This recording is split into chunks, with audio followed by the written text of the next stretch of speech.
요한복음 5장 39절입니다.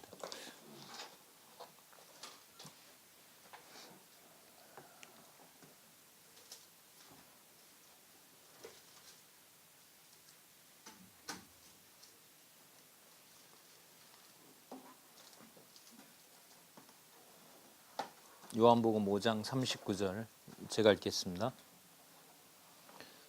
너희가 성경에서 영생을 얻는 줄 생각하고 성경을 상고하거니와 이 성경이 곧 내게 대하여 증거하는 것이로다. 우리 한 구절 더 보겠습니다. 누가복음 24장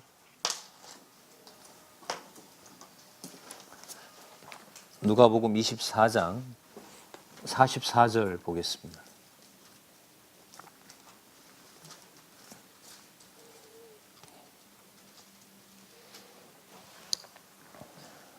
제가 읽겠습니다.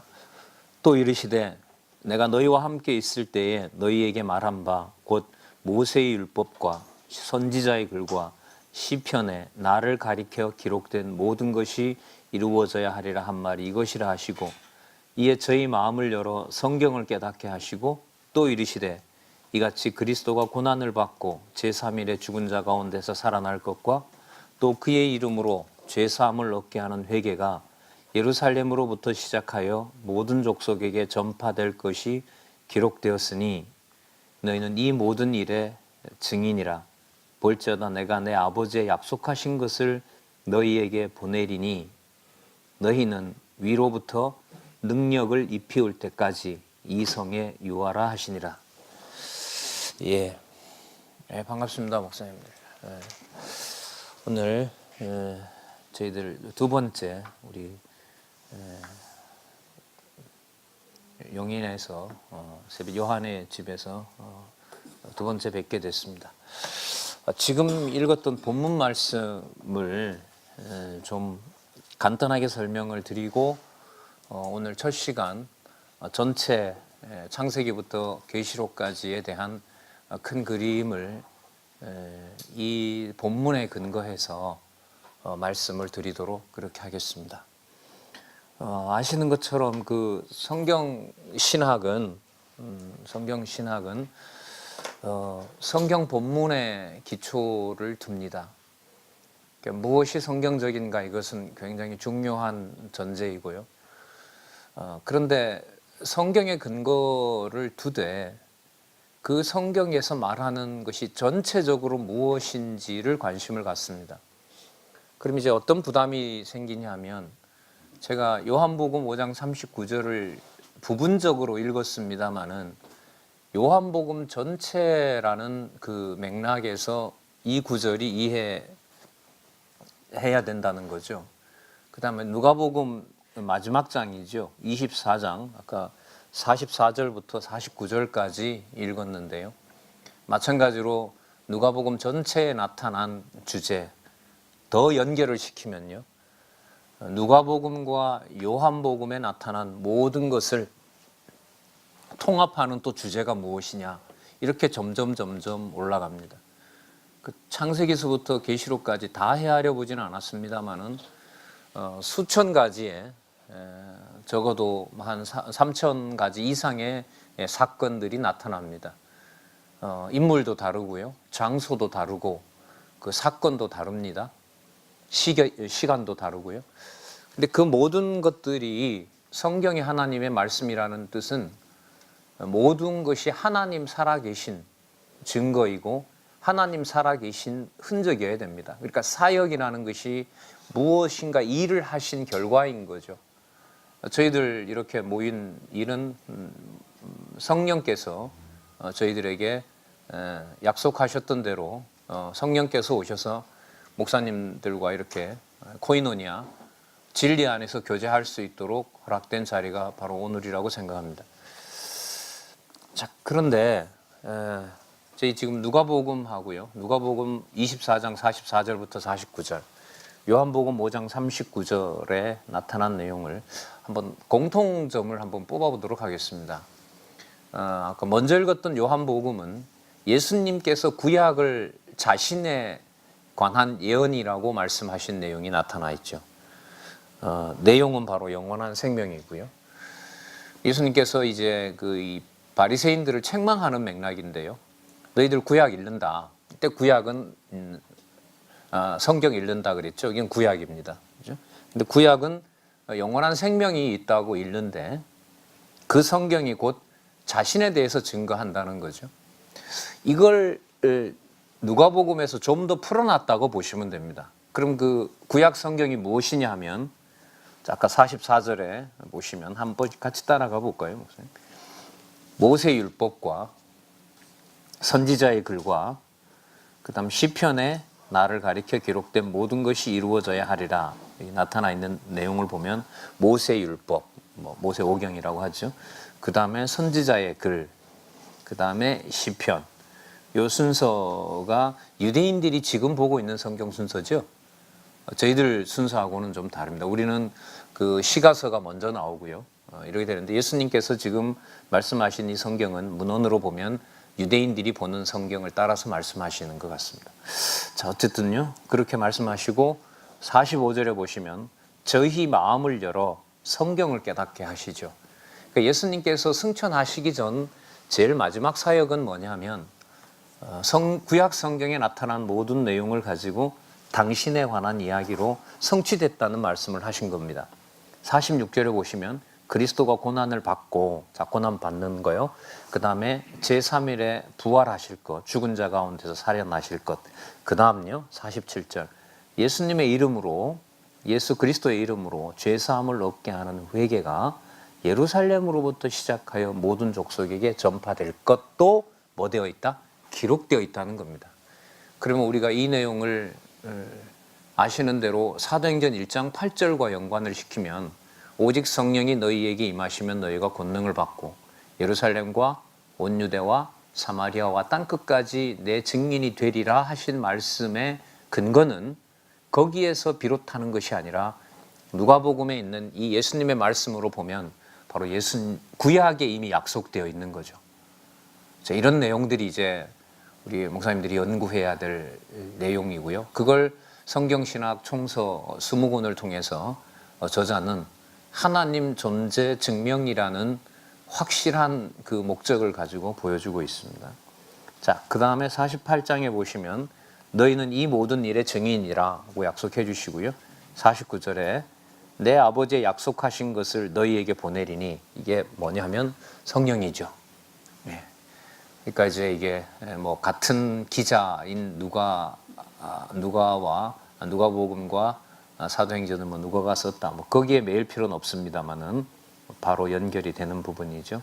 내가 내 아버지의 약속하신 것을 너희에게 보내리니 너희는 위로부터 능력을 입히올 때까지 이 성에 유하라 하시니라.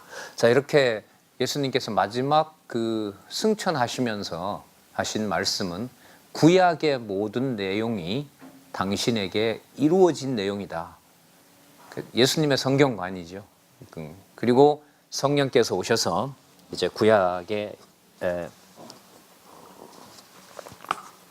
약속들을 이루어 주신 내용입니다. 오늘 첫 시간에 내용은 우리 창세기부터 저희들 오늘 고린도전서 14장 오늘 20절부터 할 거거든요. 거기까지 연결을 시키는 걸로 해서 오늘 첫 시간 다시 그 정리를 하도록 그렇게 하겠습니다. 안내를 오늘 저희들 들어가야 될 내용과까지 전체 성경 내용을 그리면서 오늘 내용으로 한번 들어가 보도록 하겠습니다. 성경을 우리는 하나님의 계시의 말씀으로 봅니다. 하나님 존재가 증명된, 또 하나님께서 자기 자신의 존재를 기자들로 하여금 40여 명의 기자들로 하여금 1600년 동안 마무리 시키신 놀라운 진리이고 절대적 진리다, 이렇게 생각을 하고 있죠. 자, 여기에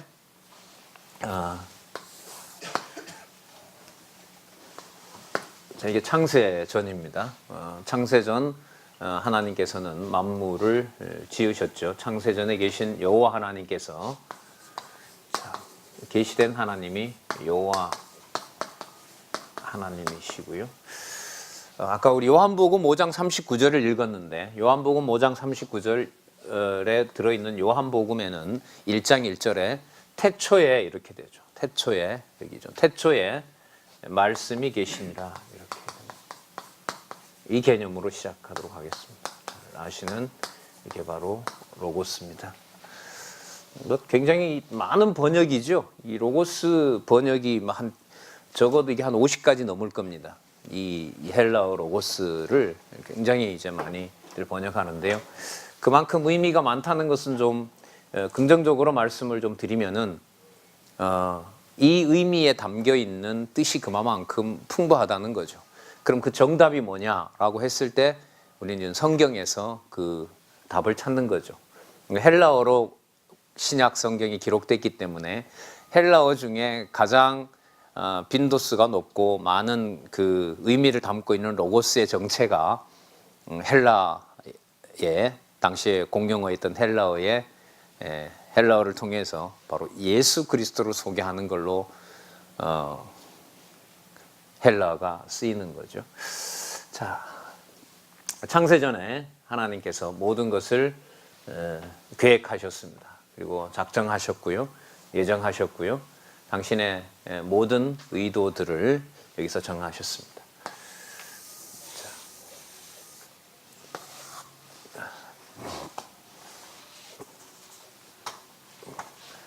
자, 이쯤에다가 한번 그려보겠습니다. 예수 그리스도시고요. 자, 예수님께서 뭐라고 이제 얘기를 하시냐면 너희가 성경에서 이렇게 얘기를 하죠. 성경에서 아까 말씀드린 대로 성경에서 구약에서 영생을 얻는 줄 알고 성경을 상고하거니와 성경을 보는데 그 성경이 바로 나에 대해서 증거하는 것이다. 그리고 예수님 가신 다음에 마태복음에서부터 요한계시록의 내용은 예수님께서 당시에 함께했던 사도들뿐만 아니라 나중에 이제 사도 바울을 불러서 기록하게 하신 내용이죠. 그럼 성령께서는 뭘 증거하셔야 되느냐? 예수님이 증거했던 것과 다르게 증거하면 안 되는 거죠. 그러니까 예수님이 구약을 당신에 관한 이야기로 보셨단 말이죠. 그러니까 이스라엘 백성이죠. 이스라엘 백성에게 여호와께서는 메시아에 대해서 어떻게 하신 거죠? 언약하신 내용이죠. 이게 여러분 우리가 일반적으로 구약이라고 얘기를 합니다. 구약이라고 얘기하죠. 예수님의 성경관이죠. 예수님이 여호와 하나님께서 바로 당신에 대해서 언약하신 내용이 바로 구약이다 이렇게 얘기를 하십니다. 그리고 누가복음 아까 24장 44절 이후에 보면 성령께서 내가 아버지께로부터 성령을 보낸다. 그럼 그 성령이 오면 너희들이 나를 증거한다 이렇게 얘기를 하죠. 그러면 예수님의 그 제자들이 증거하는 방법은 뭐였냐 하면 성령께서 임하셔서요. 일단 말씀을 풀어 가르치죠. 가르치면서 이제 더 놀라운 것은 기록하게 하시는 거죠. 그게 이제 마태복음에서부터 요한계시록인데요. 그래서 예수님 가신 다음에 기록된 마태복음에서 요한계시록은 바로 여호와의 언약에 해당되는 바로 그 내용이 예수께서 바로 그리스도라는 거죠. 그리스도로 오셨다. 이게 신약입니다. 자, 이 내용을 우리 목사님들은 이제 잘 아실 텐데요. 자, 그럼 여기에서 아까 성경 내용으로 따라 들어가도록 하겠습니다. 성경에 보면 모세의 글과 시편과 선지자의 글에서 나를 가리켜 기록했다 이렇게 얘기를 하는데요. 우리가 보고 있는 성경은 좀 어떻게 여러분 생각하시는지 몰라도 성령께서 오셔서 우리가 보고 있는 성경은 이 순서가 아닌 창세기에서부터 일단은 에스더서까지, 그 다음 욥기에서부터 아가서까지, 그리고 이사야에서부터 말라기까지 이렇게 성경이 세 부분으로 나타나 있습니다. 이것을 이제 여호와의 언약, 그러니까 여호와께서 메시아를 언약한 내용과 관련해서 그 언약의 내용이 무엇인지 또 그 언약을 어떤 방식으로 하셨는지를 여러분 저희들이 공부하고 있는 우리 박용기 목사님을 통해서 60여 년 동안 정리를 해 주신 거죠. 그걸 우리가 이제 크게 세 부분으로 좀 나눠 보면, 자, 먼저 창세기에서부터 에스더서까지죠. 에스더서까지. 자, 에스더서까지 인류 시조와 그 다음에 특히 많은 부분은 이스라엘 민족 아브라함을 선택하죠. 인류 시조와 그 다음에 아브라함과 그리고 아브라함 이후에 그 열조들과 언약하신 내용이 나타납니다. 그 내용이 바로 뭐냐면 섭리를 통해서 언약하시는 내용이 창세기에서부터 에스더서까지 나타납니다. 이 섭리라는 말이 이게 한문인데요. 한문인데 한자 문화의 어떤 그 종주국이라고 하는 중국 사람들도 이 말이 없죠. 이 말은 어떻게 보면 우리가 가르쳐 줘야 될 그런 개념일 수 있습니다. 근데 섭리에 가장 가까운 개념을 다른 말로 표현하면 어떤 말들이 있을까요? 우리나라에서 학교 교육이나 이제 잘 안 쓰는 개념이거든요. 이게 점점 이게 잃어가는 개념이죠. 이게 교육에서 이렇게 사라져가는 개념입니다. 경륜 아닐까요? 경륜, 예, 성경에 나와 있습니다. 어린 예. 이것도 좀 어렵죠. 경륜이라는 말도. 자세 못하는 예. 오전 시간 딱딱한데 우리 목사님 좀 욱해주셨네요. 근육이 좀 펴졌어요. 자, 경륜, 섭리 이랬을 때, 이 경륜이라는 말은 그 정해놓은 어떤 그 설계도대로 실제로 시행하는 것을 경륜이라고 그럽니다. 그러니까 설계도에 따라서 뭔가 집을 짓는데 그 집을 지을 때 반드시 설계도대로 해야 돼요.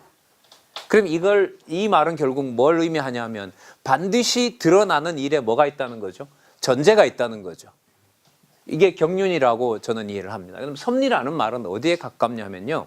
아까 이제 집을 짓는다라고 얘기를 했는데, 이 섭리는 통치와 연관이 돼요.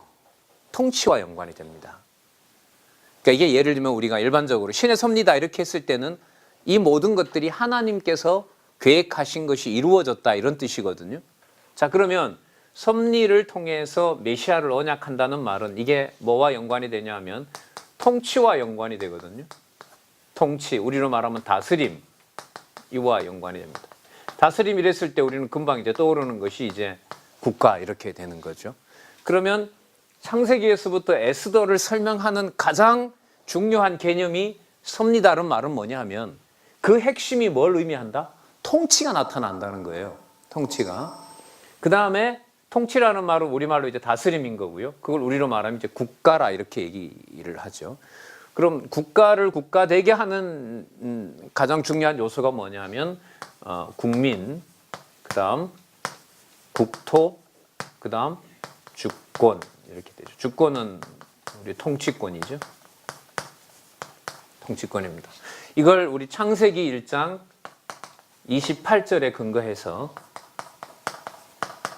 3대 언약이라고 그렇게 정리하죠.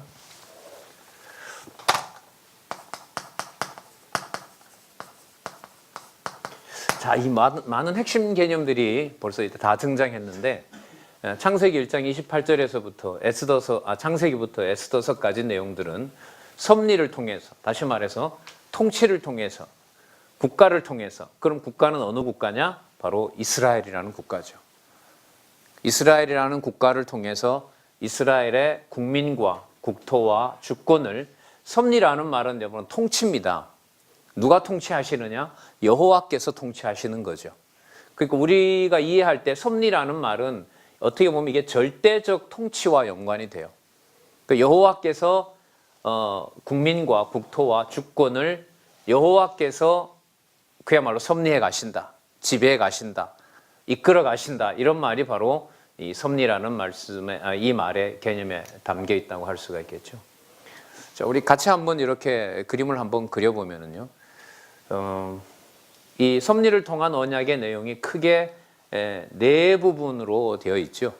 맞죠? 예, 한번 나눠볼까요? 우리 복습도 하실 겸. 자, 첫 번째 창세기 1장에서부터 36장까지 맞죠? 예, 36장까지 그 인류 시조와 아담을 비롯한 인류 시조 노아까지죠. 인류 시조와 그 다음에 선민의 열조인 이스라엘과 이스라엘에게 메시아를 언약해 주는 내용이 바로 1장에서부터 36장까지 나타나 있습니다. 그 다음 두 번째 창세기 37장에서부터 민수기 30장까지죠. 민수기 30장까지 자손 언약에 대한 약속이 나타나 있고요. 그럼 계속 볼까요? 간에 적긴 하지만 민수기 31장에서부터 어디까지죠? 사사기까지 여기 땅 언약이 나타납니다. 국토와 연관된 언약이 나타나고요. 그다음 네 번째 룻기에서부터 어디죠? 에스더서까지 국권, 통치와 연관이 되죠. 자손 땅.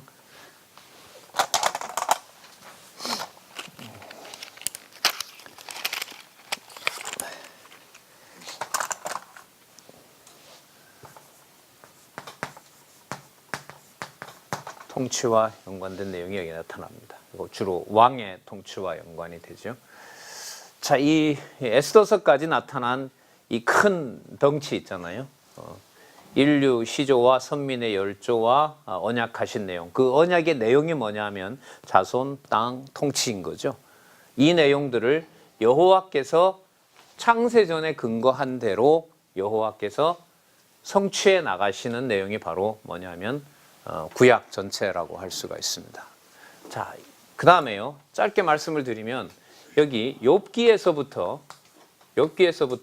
아가서 내용은 반드시 이 내용을 전제로 해야 됩니다. 자, 이게 참 놀라운 구조인데요. 여기에는 욥기가 보통 그 모세 때 썼다 그러거든요. 아가서를 누가 쓰냐면 솔로몬이 쓰니까요. 통치 국가가 다 이루어지고 난 다음에 그러니까 욥기 같은 경우에 이제 모세 당시니까요. 모세 때부터 솔로몬 당시니까 한 500여 년 동안에 하나님께서 한 라인을 만드신 거죠. 뭐 하게 하기 위해서요?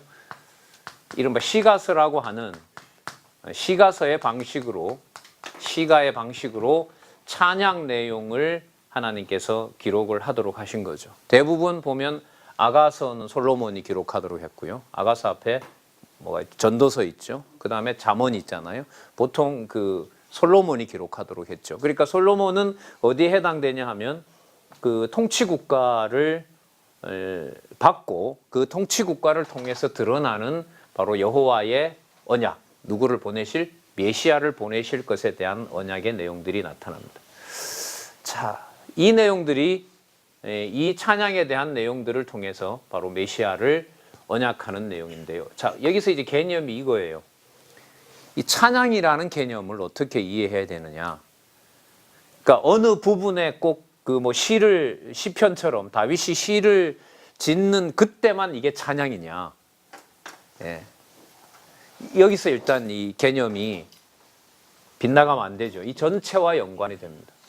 예를 들면 창세기 1장 1절에서부터 창세기 1장 25절까지 하나님께서 천지 만물을 지으시잖아요. 천지 만물을 짓고 난 다음에 아담에게 이제 3대 언약을 세워주잖아요. 자, 26절부터 시작되죠. 자, 우리가 우리의 모양과 형상을 따라 사람을 짓고 이렇게 됩니다. 그리고 앞에 나타난 모든 만물들을 이제 다스리게 하자라고 하시면서 만들어서 에덴 동산을 결국 주신 그 성취된 내용이 나타나잖아요. 자, 여기서 말하는 이 찬양이 이 개념하고 직접 연관이 됩니다. 무슨 뜻이냐면 이 하나님의 섭리, 하나님의 통치, 그리고 하나님께서 언약하신 대로 이루시는 이 국가, 이걸 바탕으로 무슨 개념이 등장하냐면 찬양이라는 개념이 등장해요. 그럼 찬양이라는 것은 모든 사건에 드러난 하나님의 능력이라고 할 수 있겠죠. 신학교에서는 이걸 우리가 하나님의 속성이라고 얘기를 합니다. 하나님의 능력이 많은 자손들의 택한 백성들을 통해서 드러난 것, 이게 바로 뭐냐면 찬양인 거죠. 그러니까 여기서 강조하려는 게 뭐냐면 찬양의 주체가 누구냐라는 문제가 인간의 입을 통해서, 인간의 삶을 통해서, 이스라엘 백성들을 통해서 드러날 뿐이지, 이 찬양이 되도록 이끌어가는 분은 누구냐면 바로 하나님이시라는 사실이죠. 그럼 여기서 이제 이 찬양이라는 것을 특별한 어떤 형식을 갖추고 뭐 특별한 어떤 운율에 맞추어서 또 뭐 이른바 찬양대를 동원해서 그 시편의 그 다윗 같은 경우에도 찬양대가 따로 있었죠. 그 무슨 자손이죠? 고라 자손 대표적이잖아요. 그죠? 아삽이라든지 고라 자손을 통해서 그것만 찬양이냐? 그게 아니라는 거죠. 그래서 이 찬양이 중요한 게 창세기부터 에스더서까지 나타난 모든 사건 속에서 하나님의 살아계심과 하나님께서 언약하신 내용들이 이스라엘 백성들에게 약속한 대로 이루어지는 모든 내용이 바로 뭐냐면 찬양이라는 거죠. 그러니까 찬양의 핵심은 뭐냐면 하나님께서 존재하신다. 그 하나님은 누구냐 하면 여호와시다. 언약하신 대로 이루시는 그분이 어떤 현장 어디에서도 바로 살아계신 분이다. 그것을 확증해주는 하나님의 섭리가, 하나님의 능력이 바로 뭐냐면 찬양인 거죠. 그러니까 찬양이라는 게 생각하면 나는 아무것도 아니고 신에게 내가 종속되는 것과 같은 어떤 그런 느낌이 들어요. 내가 누군가를 계속 이렇게 떠받들어야 되는 거기 때문에. 그런데 이 찬양 속에서는 참 인간적으로 보면 굉장한 모순이 발생하죠. 한없이 인간이 낮아졌는데 인간이 그렇게 기뻐할 수가 없어요. 그러니까 인간 대 인간으로 보면 이게 이해가 되질 않습니다. 인간 대 인간으로 보면 남한테 종속된 것이 건 진짜 죽을 맛이잖아요. 남의 지배를 강압적으로 받고 아무것도 할 수 없는 지경으로 가는데 그게 어떻게 우리가 찬양이 될 수 있어요? 그러니까 종속이란 말이죠. 그런데 여기 이 찬양은 하나님이 모든 것을 언약하신 대로 이루어 가신다. 자손이고 땅이고 통치고 이 모든 것을 하나님께서 언약하신 대로 하나님의 방식으로 하나님이 모든 것을 해가신다라는 게 나쁜 것이 아니라 뭐예요? 그게 절대적으로 좋다는 거죠. 이게 바로 찬양인 겁니다. 그래서 뭐 고라자손 같은 경우에도 그 자기네들이 무슨 독자적인 노래를 만드는 게 아니거든요. 평상시에 여호와 하나님께서 자기 백성을 섭리해 오신 것을 운율과 곡조를 만들어서 그렇게 여호와께 백성들 앞에서 그렇게 그 낭독하는 거잖아요. 자, 여기서 나타난 하나님의 놀라운 능력들이 이제 5가지가 나타나잖아요. 바로 그게 전능성이죠. 욥기에 나타난 욥기 내용이 크게 이제 3가지로 되어 있죠. 망하게 하시고, 그죠? 그다음 또 망하게 하시고, 또 끝에는 이제 흥하게 하세요. 중간에는 뭐가 나오냐면, 예? 뜻대로 하신다는 거죠. 그러니까 그 연결을 좀 시키면 이렇게 되죠. 순전하고 정직하여 악에서 떠난 욥을 하나님께서 누구에게 맡기냐면, 여호와께서 누구에게 맡기냐면 사단에게 맡기는 거죠. 여기에는 어떤 이유가 없는 겁니다. 하나님께서 정해놓으신 뜻을 사단을 통해서 욥에게 무서운 그 일이 벌어지도록 하나님께서 섭리하시는 거죠. 일의 문제라면 그 장면 보면 그렇잖아요. 하늘 회의가 열렸는데 사단이 들어와요. 하나님 사단에게 묻죠. 너 어디 갔다 왔느냐? 세상 두루두루 보고 왔느냐? 그래 그럼 가서 쉬어라 이러면 좋은데 하나님 거기서 이제 하나님 먼저 거론을 하죠. 너 욥 봤냐? 이렇게 되는 거죠. 욥 봤냐? 이렇게 날 잘 섬긴다 그랬는데 사단은 생겨먹은 태생 자체가 성도들이 하나님하고 잘 지내는 꼴을 못 보잖아요. 그러니까 애초부터 이제 거짓말장이기 때문에 그래서 하나님께서 하신 욥이 하나님을 잘 섬긴다는 것을 그 말을 뒤집어 놓으려고 하는 거잖아요. 그래서 사단이 뭐라 그러죠? 괜히 욥이 하나님을 잘 섬기겠습니다. 그러니까 뭐 해주니까? 복을 줬으니까 잘한 거 아닙니까? 이제 거기서 여러분 너무너무 엄청난 이제 그 대원리가 생기는데요. 인간은 사단의 모습을 통해서 드러나잖아요. 인간은 자기가 납득하는 것이 수용이 되면, 그러니까 원인을 누가 이해가 돼야 돼요? 원인을 내가 이해가 되면 돼요. 내가 이해가 되면 돼요. 그 내가 이해가 되면 된다는 말은 누가 정해놓은 것은 마음에 안 든단 말로 가요? 하나님이 정해놓은 것은 마음에 안 든다는 거죠. 우리 본성 자체가. 그래서 욥과 친구들이 10번에 걸쳐서 이제 논쟁을 하죠. 아까 사단이 얘기했던 대로 그 핵심 개념을 가지고 얘기를 합니다. 욥의 친구들은 까닭이 있기 때문에 너가 맡고 있다. 욥의 주장은요, 하나님은 까닭 없이라도 흰옷을 입고 있는 사람을 흙탕물에 집어넣을 수 있는 바로 그런 분이다. 그런 분이다. 근데 욥이 그 4장에서부터 38장까지 보면 욥이 몸을 사단에게 더 맡길 때 하나님한테 그런 하소연을 하죠.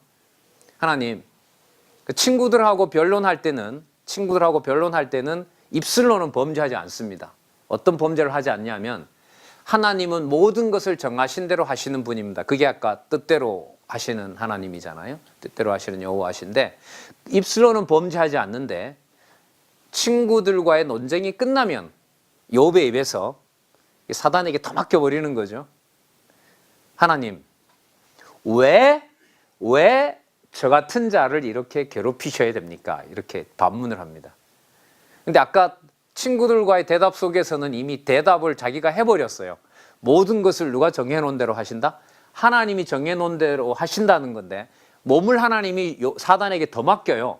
그러니까 욥 입에서 나오는 말이 뭐냐면 하나님, 왜 이러십니까? 라는 질문을 던지죠. 이게 모순이잖아요. 아까 자기가 친구들한테는 뭐라고 다 변론을 했어요? 하나님께서 다 정해놓은 대로 했다면 자기에게 쏟아지는 것도 뭐로 정리하면 돼요? 이것도 하나님이 주신다라고 정리하면 되는데 이게 안 돼요. 이게 안 됩니다. 이게 안 돼요. 그러니까 하나님의 목적은 어디에 있었냐면 이제 두 선으로 가는데요. 욥을 통해서는 친구들에게 입술로는 범죄하지 않도록 지켜주세요. 근데 자기 몸에 진짜 목숨만, 심장만 이렇게 뛰도록 하는 것만 남겨두고 칠 때는 하나님 앞에서 하나님께 이의를 제기합니다. 그러니까 거기서 뭐가 드러나는 거죠? 입술로 전능자를 증거하는 것과 전능하신 하나님이 뭐 하는 것과 믿어지게 하는 것과는 전혀 다른 문제입니다. 이번 이스라엘 선교사님이 화요일 날 오셔서 이스라엘 상황 쭉 얘기하는데요. 새롭게 안 정보가 하나가 있는데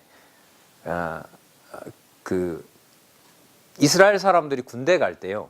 이스라엘 사람들이니까 구약만 하나님의 말씀이니까 구약만 군인들에게 주는 게 아니고요. 누구나 다 신구약 성경을 다 가지고 갈 수 있대요. 자, 그러면서 그분이 하시는 말씀이 뭐냐면 유대인들에게 예수라는 존재를 얼마든지 알릴 수도 있고 그 사람들이 알 수가 있다. 그러나 두 번째는 그 예수를 그리스도라고 믿는 것에 대해서 믿는 것과 아는 것은 어떤 문제다? 전혀 다른 문제다라고 얘기를 하는 거예요. 그럼 무슨 뜻이냐 하면 이게 우리로 보면 우리가 성경을 통해서 하나님의 살아계신 것을 논리적으로 지각을 통해서 충분히 하나님께서 이해시킵니다. 하지만 그것이 알고 있는 정보와 변론하는 입술의 어떤 진실된 변론이 무엇을 보장하지는 않는다? 반드시 그게 내 믿음이다라고 보장하지는 않습니다. 그래서 저는 이 욥기가 처음에 좀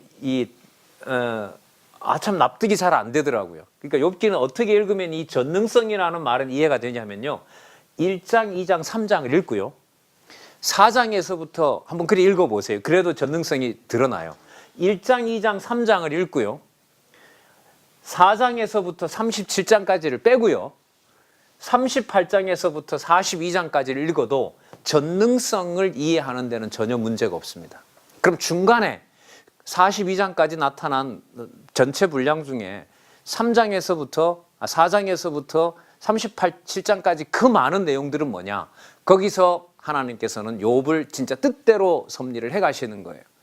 입술로는 범죄하지 않지만 욥에게 전능성을 말하는 전능성과 믿어지는 전능성은 욥에게 어떻다 다르다라는 거예요.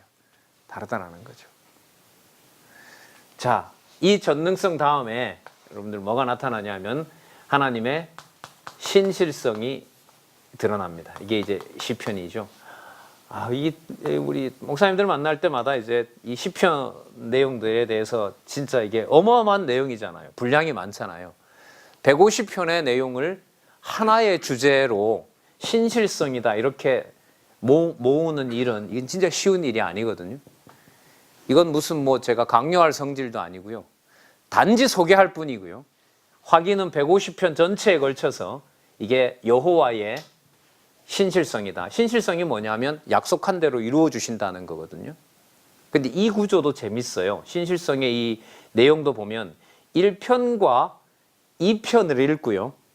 3편을 빼고 3편에서부터 89편을 빼요. 1편, 2편, 90편으로 가면요. 신실성과 연관된 논리적 흐름을 잡을 수가 있어요. 그러면 3편에서부터 89편은 도대체 뭐냐? 신실하심을 깨닫게 하도록 하나님께서 기도하게 해요. 기도하게 하는 내용이 뭐냐면 아까 욥처럼 하나님 왜 저 같은 자를 이렇게 치셔야만 됩니까? 라고 묻게 하는 것처럼 시편 3편에서부터 89편까지는 뭐냐면 하나님 약속해 준 백성이 왜 이렇게 망해 가야 됩니까? 이 질문을 던지게 해요. 그래서 3편부터 보면 대적이 몰려오고요. 택한 백성인데도 막 불택자처럼 막 다루고요. 급기야 목사님 아시는 것처럼 바벨론이 침략해서 이스라엘 백성이 보는 앞에서 뭐가 불에 탑니까? 하나님의 성전, 하나님의 이름이 담겨있는 지성소가 불에 탑니다. 그럼 실제로 표면적으로 보면 그 상황은 무슨 상황이냐면 하나님의 이름이 뭐 하는 거죠? 이방에 의해서 불에 타는 거죠.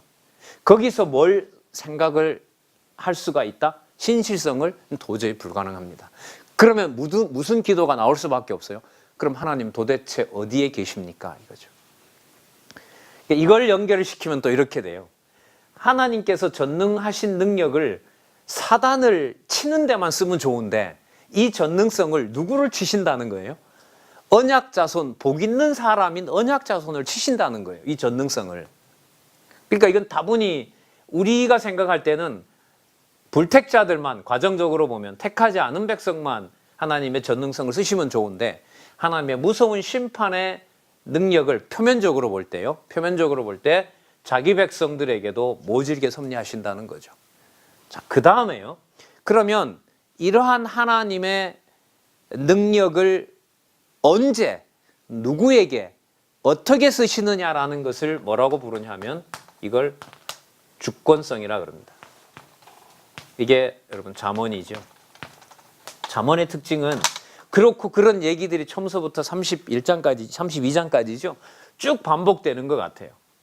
그런데 이 주권성도요. 아까 이 내용처럼 반드시 어디를 전제로 해야 되냐 하면 하나님의 섭리, 창세기부터 에스더서까지 내용을 바탕으로 한 내용이 바로 이 주권성입니다. 그러니까 더 좁혀서 말씀드리면요. 열왕기 내용을 이해를 하지 않으면 전도서 잠언의 내용은 이해를 할 수가 없어요. 이 말은 결국 이렇게 세 가지로 나눠 놓은 이유가 앞부분에 나타난 창세기부터 에스더서까지 나타난 이른바 역사서요. 이른바 이 역사서를 배경으로 하지 않으면 이런 내용들이 각각 분해가 되고요. 이 내용들이 어떻게 논리적으로도 연결성이 발생할 수가 없는 거죠. 특히 이제 이 주권성은 열왕기와 역대기 내용을 제대로 이해하지 않으면 이게 이해되기가 어려운 내용이 바로 이 주권성입니다. 그러니까 주권성은 뭐냐면 전능성하고 다른 게요. 사단까지 쓰시는데 언약 백성들에게 언제 어떤 방식으로 쓰느냐가 뭐냐 하면 주권성입니다. 그래서 하나님의 절대 주권자다라는 말은요. 거기에는 이미 무슨 개념이 전제가 되냐 하면 전능성이 전제가 됩니다. 그런 전능하신 능력을 하나님께서는 언제 누구에게 어떤 상황에서 쓰느냐. 그래서 여러분들이 잠언의 요절이 있는데요. 악인도 악한 날에 쓰기 위해서 적당하게 하도록 하기 위해서 악인을 섭리한다라는 내용이 나옵니다. 자, 그 다음에 여러분들이 전도서죠. 전도서 내용은 바로 뭐냐 하면 영원성입니다. 물론 앞부분에 나타난 역사서를 배경으로 합니다. 섭리를 하나님의 섭리를 전제로 합니다. 영원성은 뭐냐면 이런 거죠. 이 영원성을 이해할 때는요. 자, 어쨌든 여러분 큰 그림이니까요. 정보를 일단 정확하게 전해드리는 게 일단 주목적이라고 생각을 하고 말씀드릴게요. 주권성은요. 열왕기가 이해가 안 되면 이 잠언을 읽을 수가 없어요. 여기 보면 뭐 여자 음녀 막 굉장히 많은 비유 나오죠. 그 비유를 역사서를 빼버리고 그걸 설명을 하면 전부 다 세상의 어떤 명언이나 격언밖에 안 돼요. 제가 진짜 신학교 와서 진짜 황당했는데요. 전 이런 걸 좀 알고 사실 갔거든요. 알고 갔는데, 그 개강하는데 이 1박 2일을 수련회 한다는 거예요. 수련회 내용이 뭐냐면 잠언 특강이라는 거예요. 제가 쉽진 않을 텐데 한번 어쨌든 참석해보자라고 했는데 교수님이 와서 프린트물 한 10페이지를 나눠줘요. 딱 보니까 잠언이에요. 근데 어떻게 분류해 왔냐면 장로님이 말을 안 들을 때 이게 쭉 뽑고요. 뭐 재직회 때 어떤 문제를 처리할 때 이게 쭉 뽑고요. 그러니까 잠언의 내용이 뭐냐면 목회를 해갈 때 목회 경영학에서 사용해야 될 구절들을 나름대로 편집해서 수업을 하더라고요. 진짜 가는 거죠. 근데 이게 비난할 수가 없는 게 아까 말씀드린 대로요. 열왕기를 이해한다고 하지만 열왕기를 사무엘 없이 이해할 수 있겠어요, 목사님? 말이 안 되거든요. 그럼 사무엘은 앞부분에 나타난 룻기를 빼고 할 수 있겠습니까? 그럼 이 말은 결국 뭐냐면 초점은 열왕기에 맞춰지지만 창세기부터 적어도 열왕기까지의 하나님께서 언약하시고 성취하신다는 이 관점을 잊어버리게 되면 가지고 오지 않으면 뭘 할 수가 없다? 잠언을 이해할 수가 없어요. 저희들 한 10년 넘게 공부하신 분들도요, 본인이 직접 가서 연구하고 확인하지 않는 상태에서 제가 몇 번 봤는데 잠언 책도 주고 강론집도 줬어요. 근데 수업을 못 해요. 강의를 못 하더라고요. 왜냐하면 했던 얘기가 또 나오고 또 나오고 또 나오고. 근데 이걸 다른 관점에서 보면 이게 얼마나 앞부분을 복습하는 데 도움이 되는지 모릅니다. 그러니까 잠언에 나타난 주권성과 연관된 내용이 어디에? 이스라엘 역사를 배경으로 하고 있기 때문에 그렇고 그런 비슷한 얘기들이 반복된다는 말은 계속해서 어디 내용들을 보게 되는 계기가 돼요? 앞부분에 나타난 역사서를 계속해서 반복하는 계기가 되는 거죠. 자, 그 다음에 여러분, 목사님들 처음 들으시는 얘기일 텐데요. 영원성은요, 역대기를 열왕기와 비교하지 않으면 전도서는 이해될 수 없습니다. 자, 열왕기와 역대기의 내용이 80%가 오버랩됩니다. 맞죠? 열왕기에 보면 솔로몬이 성전 짓는 게 나옵니다. 역대기에도 보면 솔로몬이 성전 짓는 내용이 나옵니다. 열왕기에도 보면 솔로몬의 아들 아비야죠. 아비야부터 마지막 시드기야까지 망하는 내용이 나옵니다.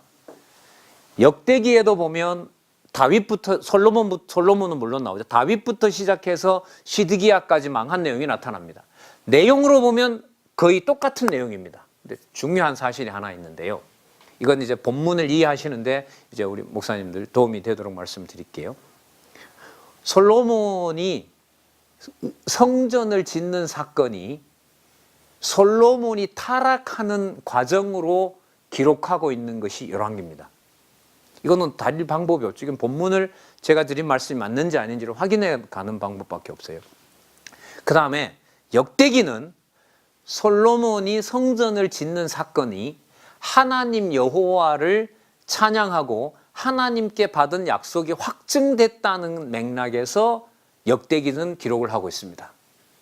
그럼 두 번째, 솔로몬부터 시드기야까지 왕들이 부패하는 내용들이 열왕기에는 쏟아집니다. 그런데 역대기에 가면 똑같은 왕들이 범죄해서 망했다라고 결론을 안 내립니다. 범죄했는데도 목사님들 우리 기억나실 겁니다. 어디에 장사되더라? 다윗성에 장사되더라. 그게 열왕기에 쏟아지는 것이 아니고 어디에요? 역대기에 쏟아집니다.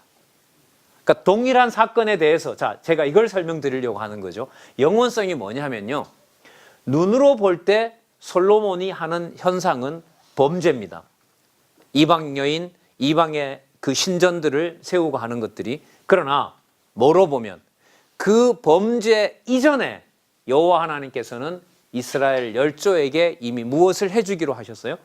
자손 땅 통치 언약, 여호와의 섭리, 여호와의 통치권을 어느 민족에게만, 유대 민족에게만 주시기로 했다는 사실을 생각을 여기까지 끌어올립니다. 창세전에 하나님께서 그렇게 정해놓았다는 내용을 역대기 내용에서 밝혀주고요. 자, 마지막 아가서죠. 아가서는 바로 뭐냐면 하나님의 자비성입니다. 이것도 참 놀랍게 정리가 되어 있는데요. 아가서가 8장인데요. 아가서 8장이 1장에서부터 물론 그 숫자는 나중에 다 붙인 겁니다. 우리 이제 이해해 가는데 어쨌든 그 8장으로 되어 있는데 그 8장 내용이 여러분들 이 내용을 반반씩 나누었다고 보시면 돼요. 그러니까 무슨 뜻이냐면 창세기 1장은요. 인류 시조와 맺었던 언약과 연관이 돼요.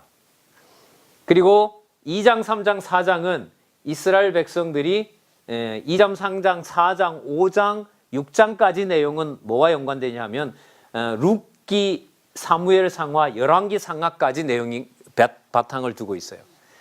그 다음에 8장 가면 그 내용은 에스라, 느헤미야, 에스더까지 내용이 바로 아가서와 연관이 돼요. 그래서 이 아가서도요, 이게 종교개혁자들이 500년 전에 아가서를 성경에 넣어야 될지 말아야 될지 굉장히 고민합니다. 여러분 아시는 대로 루터 같은 경우에는 그 신약 성경 중에 뭘 빼라 그랬죠? 로마서를 너무 좋아한 루터는 야고보서를 성경에 안 넣었습니다. 예. 찌푸락이고, 그렇죠.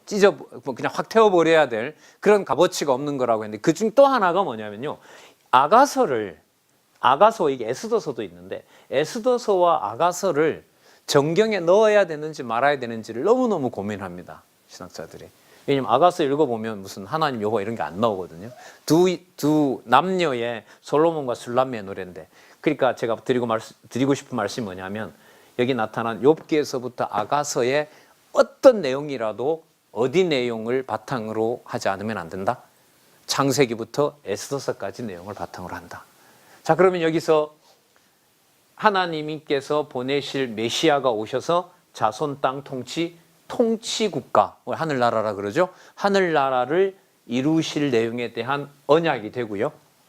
그 통치국가, 하늘나라, 하나님 나라를 이루시게 되면 그 이루시는 걸 통해서 뭐가 드러나게 되는 거죠? 여호와 하나님의 능력과 그의 속성이 드러나는데 이런 것들이 드러난다는 거죠. 자, 그러면 목사님들이 교회를 설립하셨어요. 정확하게는 목사님들을 통해서 성령께서 교회를 설립하셨습니다.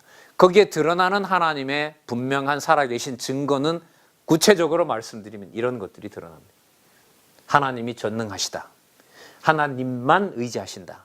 하나님만 의지하게 하신다. 오늘 이 부분이 신실성과 관련된 내용들이 오늘 고린도 내용과 연결되는 부분이 많죠. 왜냐하면 아까 말씀드린 대로요.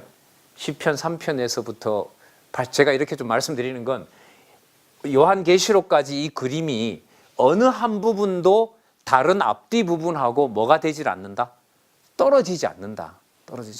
이걸 이제 강조 드리려고 이런 예를 드는 겁니다. 그러니까 3편부터 89편까지의 내용은 뭐냐면 복 있는 사람은 악인의 꾀를 쫓지 아니하고 뭐 이렇게 하고 과실을 맺는 것 같이 악인은 망하고 의인은 형통하리로다. 의인이 분명히 형통하고 흥해야 되는데 하나님 왜 이렇게 의인이 망해 가야만 됩니까? 그 기도가 여러분 3편에서부터 89편이거든요. 이 내용이 고린도전서에 가면 고린도 교회를 우리가 말하는 대로 누구로 하여금 이게 설립이 되도록 했죠?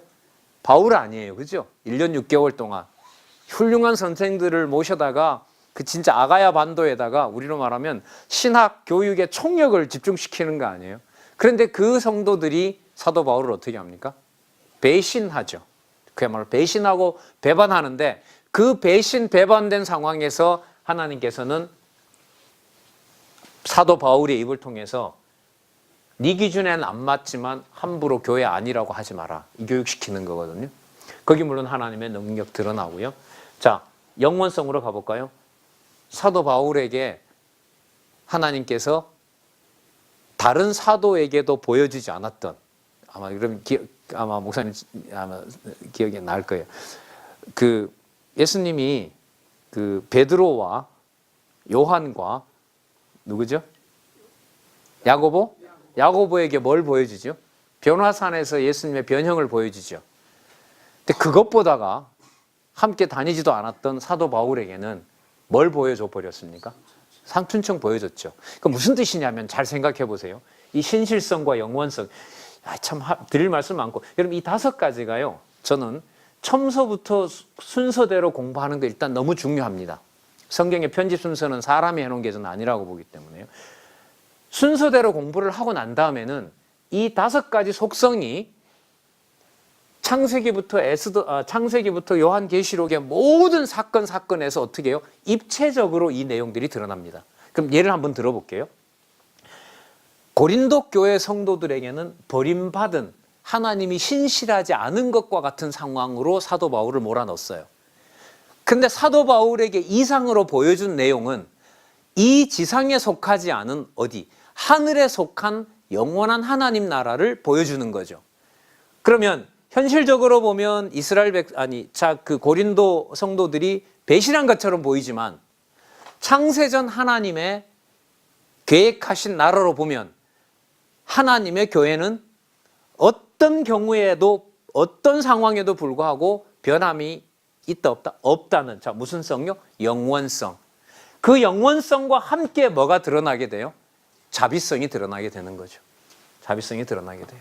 그래서 이 부분이 진짜 중요한데요. 왜 중요하냐면 메시아를 언약한 내용인 이스라엘 국가를 이해하는 내용의 결론이 이 5가지 내용이자 이 5가지 내용은 장차 오실 메시아를 통하여, 자, 여기다 보도록 하겠습니다. 장차 오실 메시아 그리스도를 통하여 언약하신 것을 이루실 때 드러날 하나님의 속성하고 직결되기 때문에 그렇습니다. 오늘 저희들이 살펴볼 그 고린도 전후서 내용은 미리 말씀을 드리면요, 이 5가지 개념을 어떤 방식으로 하나님께서 고린도 교회를 세워서 단합시키고 일치시키고 화해시키고 협력시키는 과정에서 하나님의 능력이 드러나냐는 것과 직결됩니다. 이거 꼭 기억하시면서요, 신약에 가서 오늘 우리가 살펴보도록 할 겁니다. 자, 그러면 그리스도로 오신 것을 성취해 주시는데 이게 2가지 방식으로 보여주시죠. 먼저 이 지상에 3년 동안 예수님께서 당신 자신이 직접 내가 누구다? 그리스도라는 사실을 증거하도록 합니다. 자, 먼저 했어요. 이 선지서를 이걸 하고 여기다 연결시키려고 합니다. 자, 예수께서 당신이 그리스도라고 하는 말은 뭐냐면, 그리스도는 선지자, 왕, 제사장이라는 3직을 꼭 수행하셔야 되잖아요. 그럼 예수님께서 당신이 가지고 있었던 3직, 이 직임이죠. 3직이죠. 메시아라면, 예수께서 그리스도시라면 그는 선지직, 왕직, 제사장직을 가지셔야 됩니다. 이 내용이 마태복음에 나타나 있고요. 자, 2번째. 자, 이게 오늘 들어갈 이 내용하고도 연관이 되죠. 전제가 되기 때문에. 왜냐하면 사도들을 통해서 드러나는 복음의 내용이 뭐냐라고 물으면요, 여기로 돌아와야 돼요. 예수께서 제자들과 함께 계시면서 보여주거나 약속하셨던 내용. 예수님께서 제자들과 주로 어디를 중심으로 복음을 전하시고 활동하셨죠? 갈릴리 지역이잖아요. 그 갈릴리 지역의 그 이름들은 사실상 현재 우리 개념으로 보면 뭐냐 하면요, 지교회들이에요. 쉽게 말하면 가버나움 교회, 안 그렇습니까? 그죠? 근데 어디 가서는 표적 막 안 하셨잖아요. 고향 빼고는 다 배척, 그 호응이 좋은데, 왜냐하면 구약의 선지자는 고향에서 뭐 하도록? 배척 당하도록 되어 있기 때문에. 어쨌든 예수님이 다니셨던 모든 지역은요, 예루살렘과 사마리아와 땅끝까지 복음이 이르러 내 증인이 되리라고 하는 것에 대한 약속이라고 보시면 돼요. 우리도 모르는, 가보지도 않았던 지명을 왜 지도를 그리고 있어야 되냐 말이죠. 바로 그 지역이 나중에 아시아 7교회처럼 바로 예수님께서 당신의 나라를 자손과 땅과 통치 언약을 시공을 초월해서 공간을 뛰어넘어서 보여주신 내용이라고 보면 됩니다. 자, 그분이 만약에 삼직을 지닌 분이라면 이분은 누구 아들이 아니에요? 단순히 마리아와 요셉의 아들이 아니에요. 그래서 신분에 관한 내용이 마가복음에서 증명이 됩니다. 그는 누구다? 마가복음 1장 1절이 뭐죠? 하나님의 아들. 너무너무 중요하죠. 그러니까 하나님의 아들이라는 마가복음 1장 1절은 어디를 전체를 가지고 오면서 들어가는 거다? 마태복음 전체를. 마태복음에서, 왜냐하면 예수가 누구이심으로? 메시아이심으로 그는, 좀 쉽게요, 연결시키면 마리아와 요셉의 아들이 아니라 누구의 아들이다? 하나님의 아들이다. 마가복음이 16장이죠. 16장 끝에 가면 예수님께서 어디에 앉으시죠? 아버지 우편에. 1장과 16장이 정확하게 연결이 됩니다. 자, 그렇다면 이분이 하시는 일은 목수일을 하러 오신 분이 아니라 이분이 하시는 사역은, 그래서 목사님들 잘 아시죠? 하나님 나라라는 개념이 제일 많이 나오는 데가 어디예요? 누가복음이죠. 누가복음입니다. 사역. 그럼 이때 사역은 하나님 아들의 신분을 가진 누구의 사역이, 누구의 일을 하는 사역이겠어요? 하나님의 일을 하는 사역인 거죠. 그러니까 지상에서 하셨던 모든 일들이 지상의 땅에 속한 일이 하나도 아닌 거죠. 그럼 이게 왜 이렇게 중요하냐면요, 나중에 성령께서 오셔서 사도들로 하여금, 자, 성령께서 오셔서요, 사도들로 하여금 교회를 설립하게 하시죠. 교회 설립하게 하면서 증거하는 건 누구를 증거할까요? 이 예수 그리스도가 교회의 머리 되신다는 거 증거하시는 거거든요. 자, 여기서 마지막 하고요. 이분이 만약에 하나님 아들로서 하나님의 일을 하시는 분이라면 이 사역을 통해서 드러나는 일은 이 지상에 속한 일이 없습니다. 그러니까 이게 인간적으로 보면, 이게 철학적으로 이게 모순인 거죠. 논리적으로 보면 땅에 속해서 아주 구체적인 일을 하는데 그 일이 어디에 속하지 않는다? 땅에 속하지 않는다. 이거는 우리 머릿속으로 이해되는 게 아닙니다. 진짜 계시의 정신을 주셔야 되는 건데요. 따라서 요한복음은 무슨 내용이냐면은 예수 그리스도의 본성이 뭐냐, 이렇게 됩니다. 답은 1장 1절부터 나오죠. 태초에 말씀이 계시니라. 목사님, 제가 시계를 안 가져왔네요. 좀 알려주세요. 네, 몇 분이에요 지금? 지났어요? 네. 그냥 저거니까 하세요. 결혼이. 아니면요, 쉬고요. 네, 좀 이따가 하고 들어가도록. 다음 시간에 우리가 1시간 30분이네요. 12시 50분 맞아요, 목사님? 네. 점심시간이? 네. 아, 예, 알겠습니다. 그럼 우리요, 쉬도록 하겠습니다. 쉬고요. 11시 20분부터 좀 더 하고, 이렇게 해서 저는 이제 오늘 우리 들어갈 고린도 전서까지 갈 거거든요. 그렇게 연결을 하도록 하겠습니다. 시간을